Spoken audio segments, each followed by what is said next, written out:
আমাকে একটা গানের অনুরোধ জানাইছেন, আমি একটু গানের কলি, হয়তো ইউটিউব ফেসবুকে আপনারা আমার কণ্ঠ হয়তো শুনছেন।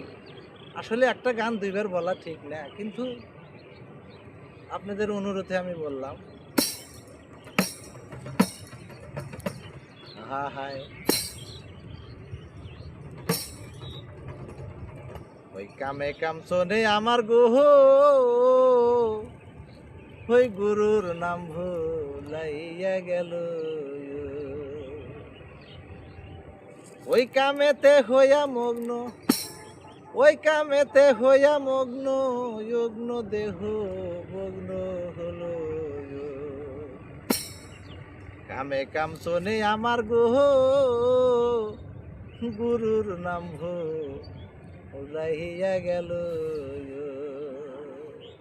তবে একটা জিনিস সঠিক, সেটা হলো কোনো পীর সাহেব জান্নাতে নিতে পারবে না। কোনো পীর সাহেব জান্নাতে নিতে পারবে না, আমার আল্লাহ এবং রাসূল যদি না নেয়, কেউ নিতে পারবে না। নিজের কর্ম নিজেই করতে হবে, এবং আপনারা সারা দিন যে কর্ম করবেন, রাতে তার বিচার করবেন। এটাই আমার অনুরোধ। আমি বাউল মিন্টু মিয়া, লকল হইতে সাবধান।